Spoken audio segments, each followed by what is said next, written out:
Our next speaker is Blyden, president of the UNIA.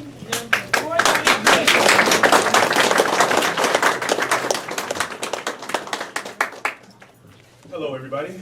I greet you in the words of peace, Hotep, Shalom, Assalamu alaikum, and Alafia. In African tradition, what we do is ask permission for my elders to speak. So before I continue, I will ask my mom, is it okay for me to continue? Ashe. Okay, so we here at the Buffalo UNIA, we represent Marcus Messiah Garvey.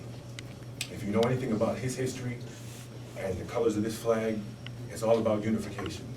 It's all about making sure that our interests are getting met. Now, obviously, the UNIA was a race-first organization, but doesn't mean it was racist. If you understand race first, there's something after first. There's second, third, and fourth. So we can still deal with unity. We can still deal with a reach out. Like Brother Tom Gray said, back in the day, he experienced some of the same issues that we've experienced. So we can't ignore that. So I'm just gonna ask you a couple questions real fast, just to have you think about it. When you go out and vote, like your candidate, what has your candidate experienced that you've experienced? When we look back at the history of the candidates that are leading this race, how many of them closely resemble your life? How many of them can possibly represent you if they get into a position of authority? We got to make sure we are voting our interests. When we think back to Marcus Messiah Garvey, he made sure that he inspired the youth to come up and look out for their own. We, the people, have to make sure that we come together and look out for us. There's a separation that is caused because of money. Certain people have certain interests that they're looking out for. When they get in these offices, they're not looking out for folks like us here. Am I right? Right. You don't have to stay quiet while we're talking. Okay. So a brother told me the other night, he made a good point. He said, if you're not at the table, you're on the menu. So what does that mean? If we're not sitting at these tables with these in these different meetings, these congressmen, the councilmen, right? How can we make any change? If we say Black Lives Matter, if they don't matter enough for us to go sit at these tables and confront these people and make sure we hold them accountable, then we can't honestly say they matter, then can we?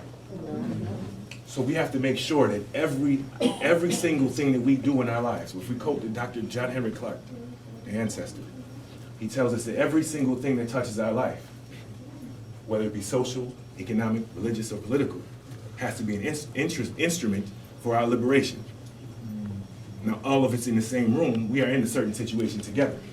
So in order for us to move out of the situation, we have to unify and come under the same mindset and make sure that we are voting our interests, making sure that the people are held accountable that we put in these offices. Yes? Yes. So we got to say thank you to Sister Katrina for putting this thing together. Yes. Because when she sees a need, she goes out and do it. Yeah? Yes. How many of you know about Shirley Chisholm? Yes. You know that her father was a Garveyan. Her father was a member of the UNIA. This is what inspired the sister to go out and make sure that she was a voice for the people. Yes? Come talk to me now. You some elders in here. Don't you know? So right now, we don't have any black candidates in the presidential election, right? Okay, that's fine. We have to make sure if we're going to vote, though, the people that we put in these positions have to at least be looking out for us.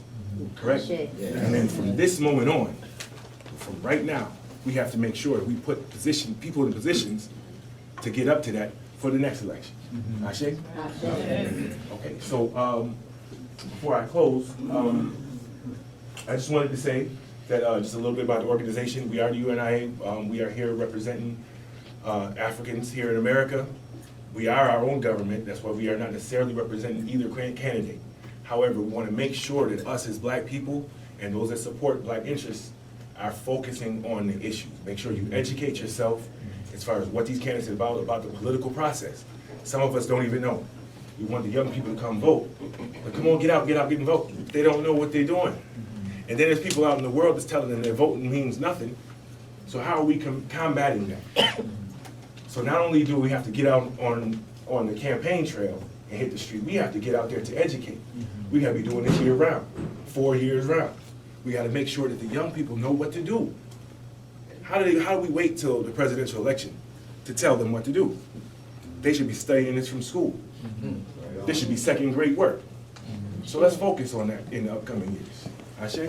All right, thank you very much. Thank you.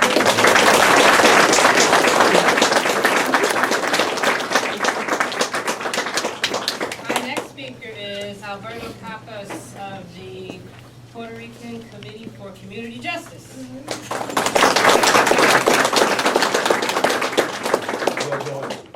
Boy, for the first time in a while, I see life spirits occupying the seats, not the spirits that moved on. That's pretty good.